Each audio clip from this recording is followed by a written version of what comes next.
And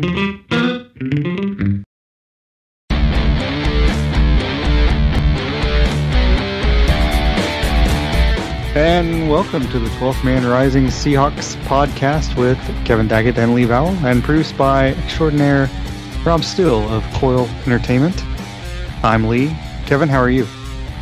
Not too shabby. A little wet today, but Yeah, well, yeah. It seems like it, as always lately, for whatever reason.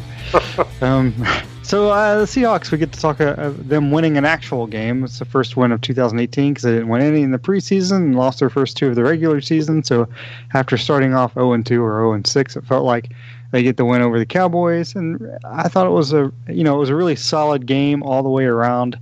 They won 24-13. It was the way they should win this year, the way they should have been trying to play the first 2 weeks as well, instead of not running the ball.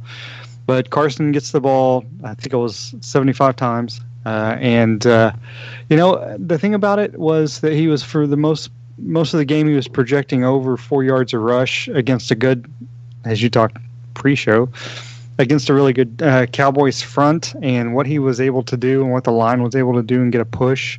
At the end of the game, they were able to stop him in his yards because it was obvious he was going to run the ball. Although he had that magnificent run to really close out the game on 3rd and 11 and did it mostly by himself and what's getting to be vintage Carson at this point. But, what were your takeaways as far as just the run game goes for Seattle when they beat Dallas Sunday?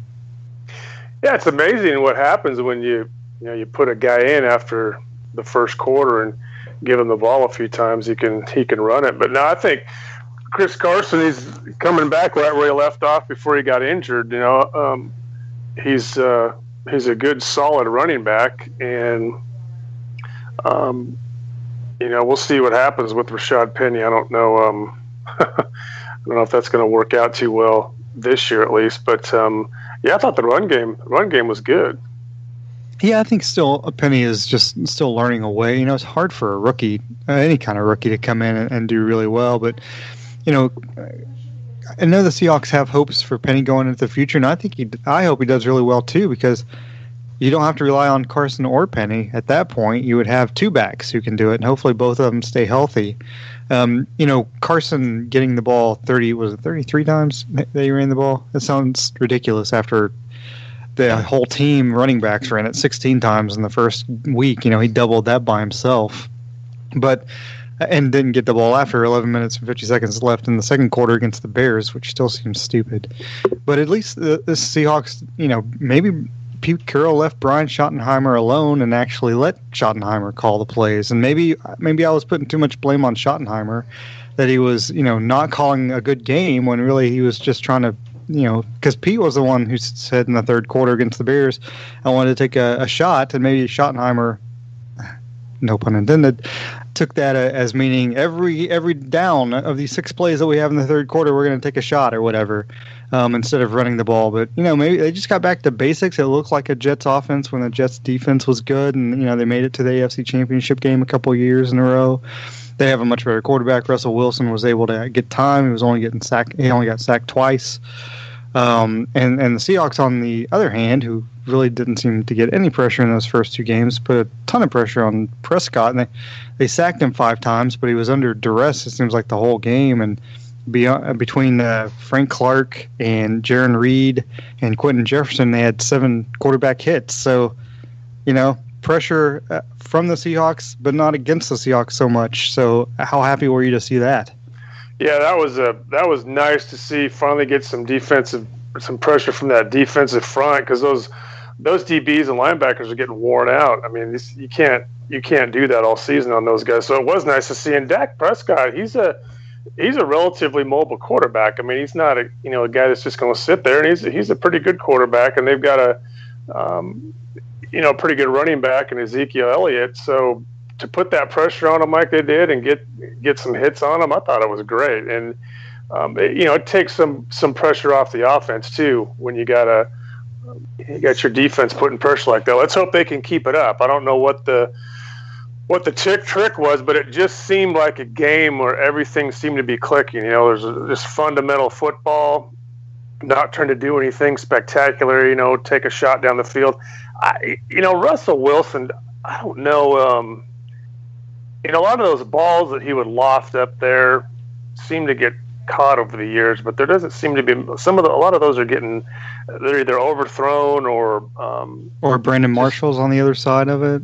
Yeah, and I don't know what the deal is. I mean, he threw a couple to Lockett. He threw one to Lockett. This was right on the money, but I don't know if it's Doug Baldwin's not in there, and they have just that chemistry, which they obviously do. I mean, they've been playing together for so long, but I was impressed. It just seemed like a real good fundamental game, and hopefully it gave them some confidence coming off those first two games to put a decent season together.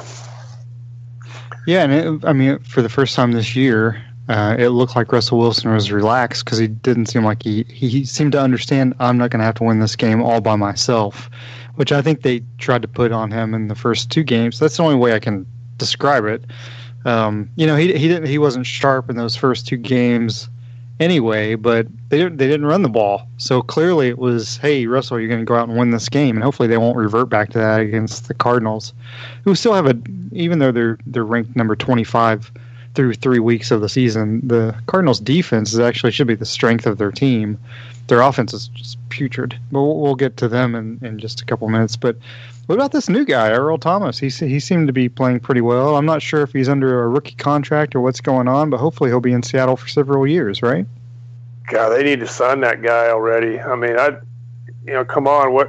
I understand not doing it before the season because all the crap that was going on, but man, let's get this guy going because it's becoming a distraction. I mean, it's been a distraction, but now it's become more of a distraction.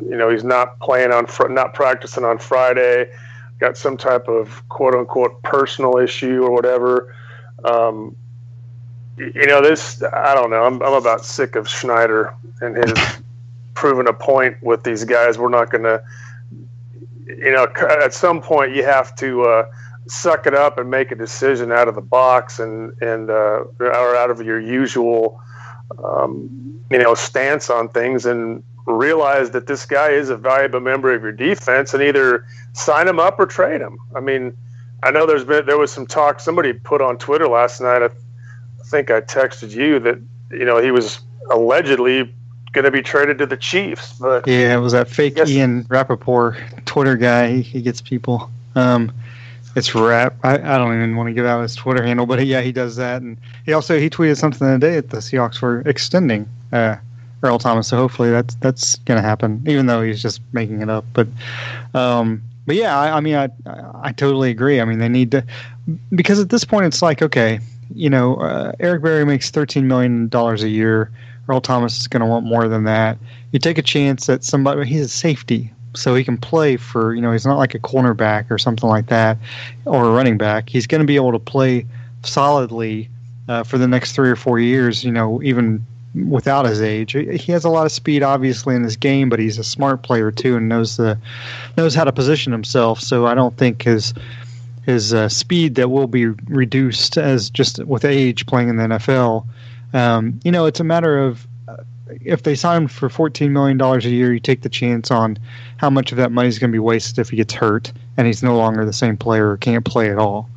But then it's like, okay, we don't want to pay him that much because we have a salary cap, a hard salary cap in the NFL, and we have to kind of work in the contracts as they are. But getting rid of Earl Thomas, really, it's like, are you going to have? Clearly, you're not going to have anybody that replaces him. Sorry, and but you're not going to have 3 guys that replace him. Really, I mean, he's that good. Yeah, and the thing is not only do you get his performance and his ability to play, you get that leadership, and you've got some pretty, you've got some potentially some guys in that team that have some pretty good potential, and he can mentor those guys and teach them how to play the position and, help the other guys out, be the quarterback of that defensive backfield and help these guys out. So it's more than just signing him for his ability. It's signing him for his leadership. And I don't know. It's, if you get rid of him, what do you have? you got exactly. nothing. I mean, yeah, that's because you don't want to pay players because of fitting it into the money situation. I get it, but you have Earl Thomas. I mean, those are the guys you always want to get, and you can't replace them. It's just too bad that his safety partner Bradley McDougald just stinks. Obviously, no, I'm kidding. He had a good game, huh? Is McDougald just as? I hate to say this, he's a slightly different player, but we're not missing a beat without Chancellor. He is just as good as Chancellor would have been this year. Is he not? Yeah, he is a damn good replacement for Chancellor. That's for sure. I mean, I don't know if anybody can hit like Cam Chancellor and knock people around, but McDougald sure is. He's holding his own back there. Yeah, and that strip fumble of Elliott, it was like, is that Chancellor? Did he run out on the field? Because that's the kind of thing. I mean, so in the Seahawks, the defensive backs, they have Bradley McDougald, Earl Thomas, and Shaquille Griffin. Each of those guys, that's through the first 3 weeks of the season, each one has had one game where they've had 2 interceptions, and they're the first team since the Steelers in 1971 or something like that to be the first team in the first 3 weeks that have had 3 players who did that. So that's pretty impressive. Jarran Reed, I thought, was what the Seahawks always hoped and hope he will become. He supplied that interior pass rush. I mean, he was a beast in the middle. 2 sacks, taking up spots.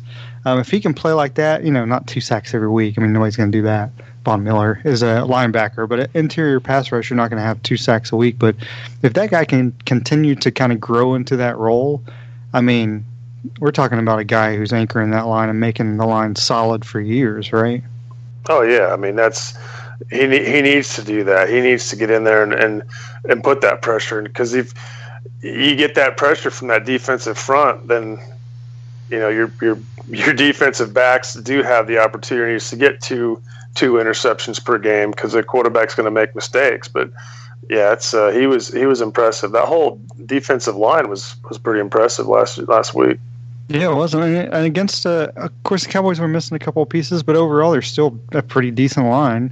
According to Pro Football Focus, still the 11th ranked line in the NFL, and to do what they were able to do, Frank Clark had another sack. He's on pace for 16. He's had one every game. I mean, that's his pace. He played brilliantly, I thought, and Reed, of course, was great. Quentin Jefferson getting 4 quarterback hits, played really well. If you can get that interior pass rush, which is something really Seattle has lacked for a while, that's going to take the pressure off the ends, clearly. And when they really only had Frank Clark, who's consistent and proven that he can get to the quarterback, I mean, it makes the whole, like you said, it makes the whole defense better. There were a couple of negatives. I mean, we had, Brandon Marshall had 3 drops on Russell Wilson. Thankfully, he didn't drop that absolutely perfect 27-yard pass that Wilson threw him, because if he dropped that, he should have just walked off the field and never played again. And then Michael Dickson, actually, to me, didn't have a great week. I mean, his average was like 43.8 or something like that, but he had a lot of line drive kicks. It was kind of weird to watch. Yeah, he seemed like he was in a hurry to kick it for some reason, and they were real flat. Yeah, it was kind of weird to see. I noticed that too.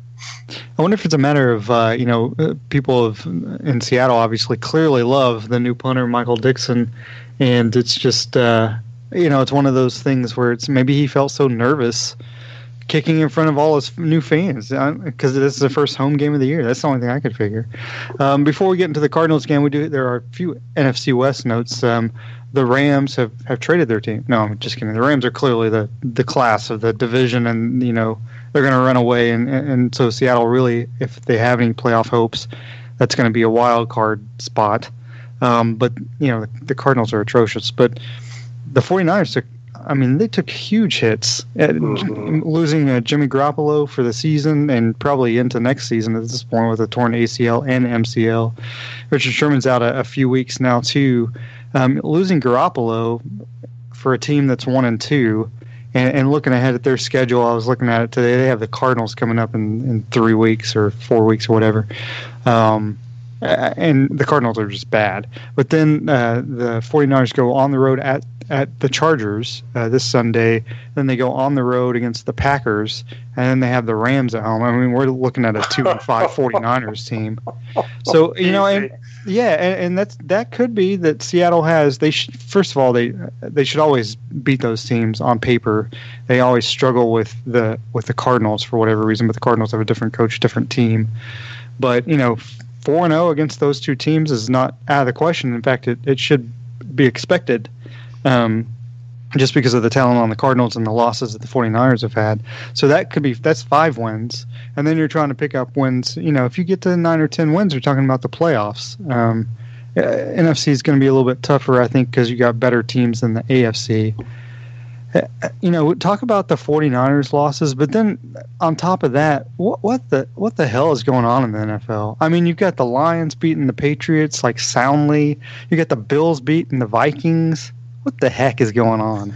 I know what they said. If the Dolphins go 3-0, you know, Dolphins 3-0, and the Patriots are 1-2. It's the first time that's happened since '96 or something, or '69, or I don't know. But it's it's crazy. But who knows? I mean, and the Browns won. Gee whiz! I mean, well, and Baker Mayfield actually looked pretty good. And yeah, they honestly looked like, and this is of course not ever going to happen, but they honestly look like a team that could be good, not great maybe, but good in the future. I mean, they've got a decent defense and their offensive line's not bad. I mean, they actually look pretty decent. But just, yeah, I mean, the Bills and the Vikings was just like, you know, is this whole, I'll probably get censored with this one, but is the whole NFL, is it really just about betting? Like somebody's just controlling the games. You know, it doesn't make any sense. That just clearly doesn't make any sense, but I don't know. Yeah, it doesn't. It's, you know, that I thought at the beginning of the season we'd be, you know, obviously we're going to lose both teams, the Rams, and beat the Cardinals both games. I thought at best we'd have a split with the 49ers, but we should be able to beat 49ers twice. Now I think they pulled their quarterback up off their practice squad today to get a quarterback, but I mean, I hate to see those guys get hurt because, you know, Garoppolo left the Patriots to be the guy, and the 49ers are on. Although I don't really, you know, care for the 49ers because they're a rival, but you know, it's kind of nice to see a team that you know, used to be really good making a little bit of a comeback, but seems like that's going to be halted now for a little bit. And you know, as far as Sherman being out, you know, I guess, you know, at some point you go, should we have traded that guy? And then he gets hurt. You're like, okay, you know, he was a little bit injury prone the last few years. And yeah. So, you know, it's looking like, you know, and he was a distraction running his mouth all the time. So it's kind of nice to not have to deal with that every day and listen to him. But, you know, we'll see. Dougie's coming back, so hopefully he'll be at least 85%. Yeah, and 85% of Doug, you know, in Russell Wilson's world might be good enough. I just don't want him to come back and be injured, get injured again, you know, or because he injured the other leg that he was having to deal with in the preseason. So hopefully it's, you know, not something that's going to be hanging around with him the rest of his career. I mean, they've proven that how great Brandon Marshall is in that offense, just a phenomenal player. I'm joking, but I mean, Tyler Lockett's actually started off with a really good year, 3 touchdown passes and receptions in 3 games. Bringing Baldwin back is only going to help Lockett, and Lockett's already a big part of this offense. Yeah. So, you know, maybe they'll just continue to evolve into the team that we all think they are. Maybe they're just still learning their way under Schottenheimer's idea of an offense. So the Cardinals come in and they've scored 20 points this year total, which sounds ridiculous. They average 6.7 points per game, and that's about half of what the second worst offense is producing. You know, Sam Bradford has been terrible. What a great decision paying him $20 million a year for 1 year to come in and start on a team that wasn't going to make the playoffs anyway. So that seems strange. They're gonna start Josh Rosen. I actually like that Jerusalem Post put out a headline that the Cardinals are starting a Jewish quarterback on Sunday, which I thought, I would have never thought about that, but that's interesting. So this is a team in much worse disarray than the Seahawks are, clearly. David Johnson hasn't done anything at running back, really, a little over 100 yards, but I think he basically has had a year like Chris Carson had a game on Sunday with almost as many carries and as many yards. He's coming off an injury. On paper, the Seahawks should not lose this game, and it really should not be close, correct? No, I was just going to say it shouldn't be close. I don't think the Cardinals maybe score 10 points, if that. And I think this is probably going to be a game where there's a couple defensive scores from the Seahawks with, if they can continue the way they're playing. And, we got defense, the defensive backfield picking up interceptions. I think with a rookie quarterback, it should be couple pick sixes, I would hope. But, because I don't know about Rosen. I don't know that he's ready for the NFL. I mean, Sam Darnold's done pretty good. Mayfield had he came in and had a good game. We'll see, but I don't, we'll see if Rosen's going to be ready for the NFL. I don't understand paying Bradford that with those knees, paying him that money, like you said, on a team that's really not going to do anything anyway. I don't understand that at all. Yeah, as weird as this is going to sound, I think Mayfield came in and took over a situation where it was easier to inspire his team because the team has been so bad. But I also think that Mayfield came into a better situation than Rosen is coming into. I think Cleveland is set up for a better future. It sounds ridiculous to say that about Cleveland about any time for the last 50 years. But I think that Cleveland is set up for a better situation, better, brighter future than the Cardinals are at this point anyway, because the Cardinals just stink. They're in power rankings as per NFL.com, ESPN, Sports Illustrated. The Cardinals are dead last, and they should be because their offense is terrible. Saying all this, they're going to score 35 points against the Seahawks and win the game like 35-7. Just saying. What's crazy is just a few short years ago they were on top of it, man. This league is amazing. I mean, how quick a team can go downhill. I mean, I'm not saying the Seahawks are on top of anything. They're in a bit of a slump right now too. But the Cardinals just a dump show down there. Crazy. Yeah, and really, it's a season of attrition. Almost any NFL team has to do that. You have to keep players healthy, and usually the healthier teams have the better records because they have their core players. I think if anything, Seattle is getting healthier so far going into week 4 because if they do get Baldwin back, they've got Bobby Wagner back. They'll get KJ Wright back. Hopefully they won't suffer any, knock on wood, they won't suffer any major injuries this week. The offensive line is J.R. Sweezy did a decent job. And DJ Fluker made a huge difference. Coming back and just pushing the run forward there. I got to give props to Joey Hunt. I always heard how well he knew the offense and how to call out the plays on the offensive line. But, I don't think Seattle missed a beat with no offense to Justin Britt, but I don't think they missed a beat with having Joey Hunt in there, at least for 1 week. So it's good. And Ethan Posick, maybe he does, even though he's hurt, J.R. Sweezy, they feel more comfortable, having him involved in the game. I know on Twitter, Coach Dover, who follows us on Twitter, and I think hopefully we follow him back. If not, we will follow him back. We do. He likes to point out when I'm wrong, correctly when I'm wrong. And, I made a point of saying, well, Posick's better than Sweezy. I still think he is better, but maybe Sweezy is a better fit for the line right now. So, I hope J.R. Sweezy continues to play well and DJ Fluker, as long as the line is producing and opening holes or a little bit of gap for Chris Carson to run through, that's great. Yep. What's your biggest worry going into the game on Sunday? I don't really know that I have a worry. I mean, it's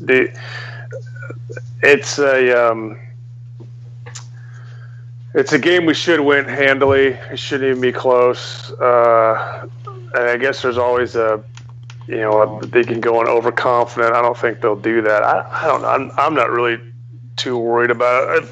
Probably the biggest thing I ever always worry about is somebody getting injured, and that's I hate that. I hate when anybody gets injured on a sports team. It's just not those guys work hard and the last thing they want to do is get injured. So, but just probably any type of injury.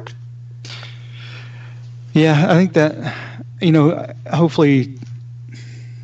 My biggest worry is that Josh Rosen actually comes out and plays really, really well, and then does the same thing that Mayfield did and inspires his team to a win. I don't think he has the players, and I think defensively, I think Ken Norton Jr. has done a really, really good job in Seattle as defensive coordinator so far this year.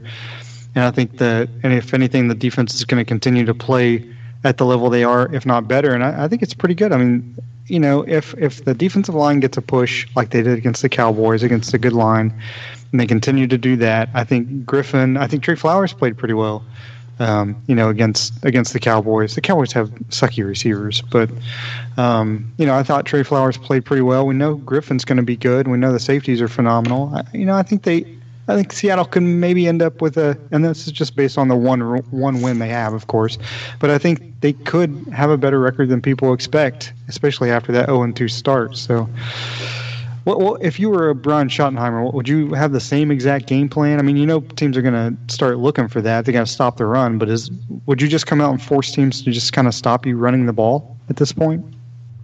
I would. I'd come out and run the ball. I mean, let's establish a run and so it can open up with the lack of chemistry in the receivers we have. Russell Wilson needs a little more time and these receivers need to get a little more open. So yeah, I'd come out and run the ball and establish that run and see what happens. But I think it's still a running team. But yeah, that's what I'd do. So who wins and why on Sunday between the Vikings I'm just kidding. Between the Seahawks and the Cardinals. I say 30-10. I think, like I said, there's going to be a couple defensive touchdowns, and I don't see Rosen doing well. I just don't. I think we're going to get pressure on him again from the defensive line, and he's going to make some mistakes, and we're going to have a happy day in the defensive backfield. How sad would you feel if the Seahawks did lose? It'll be an interesting podcast next week. Yeah, you'll have to tune in. Everybody will have to tune in next week. And, of course, Kevin always has his prediction, too, as far as our staff predictions. So I always like to see what Kevin has to say. So that'll be out on Friday. We'll do our staff predictions, and everybody will probably pick Seattle to win this week. I don't know if I will. I always feel like I'm jinxing the team if I pick them to win. Just because it's like, but then if I pick them to lose, I might lose. I don't know. I'm overthinking it. Maybe I should just be honest and say what I think. Hey, I think I usually say I think the Seahawks will win, and the score is like the other team has like 300 points and wins the game or something. So we'll see. But that's our show for this week. Happy week. Hopefully next week will be a happy week as well. But Kevin, as always, you have the last two words. Go Hawks.